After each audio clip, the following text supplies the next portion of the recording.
Before they were resto mods, I want to do something new with the car. they were showroom new. The Thunderbird was Ford's personal luxury car. We're diving into old cars, It was the truck they rode around in with their grandpa. being given new life to compete for the Barrett-Jackson Cup. Mopar people are probably going to be upset that we cut one of their cars up. This is the path to performance, presented by Castrol Leach. I'm Tyler Nelson, owner of Revision Rods and rides in Rapid City, South Dakota. The 1969 Plymouth Road Runner, it's normally a unibody car, meaning all the subframe and everything's welded to the body. Well, we reached out to Art Morrison and had them build us a chassis. So now it's a full chassis car, so it has full custom floor pans in it. It's a 1-inch thick floor, so there's actually sheet metal on the bottom and the top with sound deadening material in between it. And then turn to the outside, Plymouth was notorious for having a lot of plastics and stuff like that. I mean, we didn't want a plastic grill in our car. We wanted something that actually was modern and tough looking. So we machined tons of parts on it, custom built the bumpers. We raised the rear wheel wells up, and it still looks like it should have been. We flush mounted all the glass, meaning it normally would have stainless around all the windshields. Well, new cars don't have stainless around the windshields, so we got rid of all that. You had to build the body out to fit the glass, so it's all running stock glass. So it's gonna have all one-off taillights. They're gonna have sequential LEDs.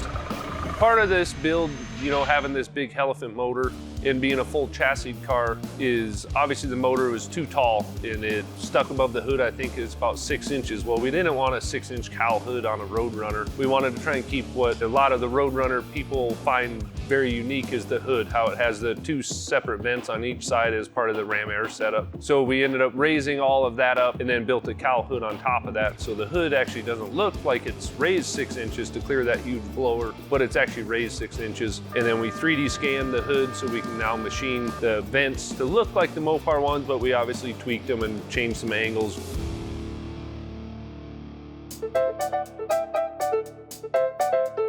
My name's Andy Leach, owner of Automotive Creations in Bennington, Nebraska, and we're taking the '56 Thunderbird to the Barrett-Jackson Cup.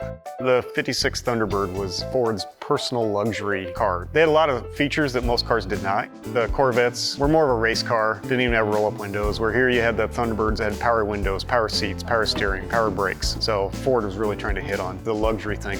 56 came with the side vents in the side. The Continental kit was standard. And then 56, the tops had the optional portholes, but actually most of the cars had them.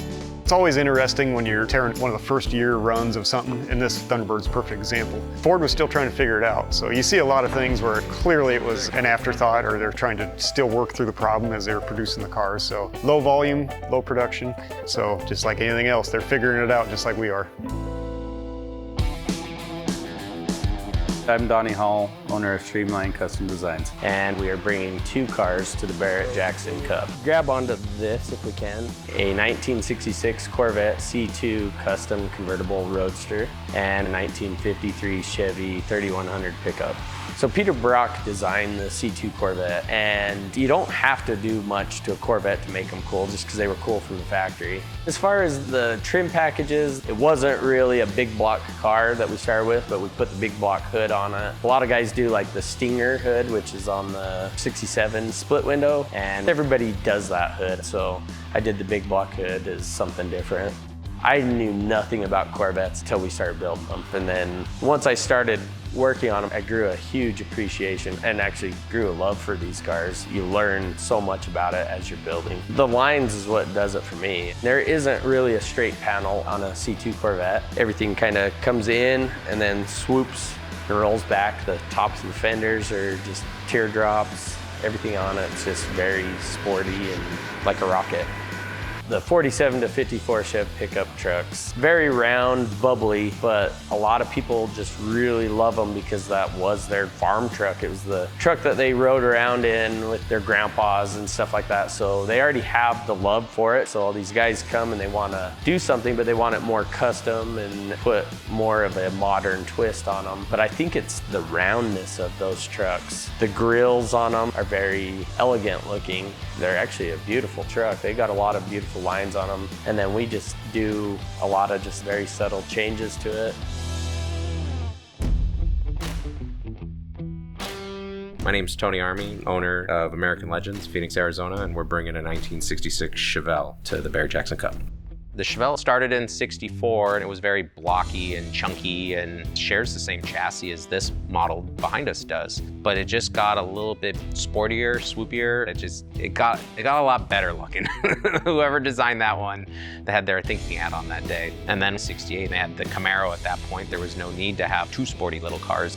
I'm probably the wrong person to geek out on this car. We don't do restorations here. We don't take stuff back to the way they were. That's already been done. I want to do something new with the cars.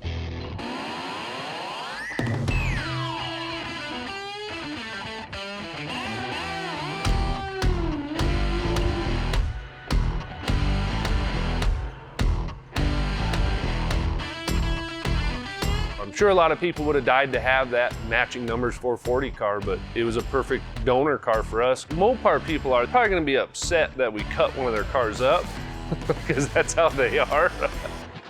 Coming up on Path to Performance. 5 years in the making. Setbacks You gotta be shitting me. and triumphs. I can't wait to see it on the car. We're following the builds as our 4 shops get ready for the Barrett-Jackson Cup.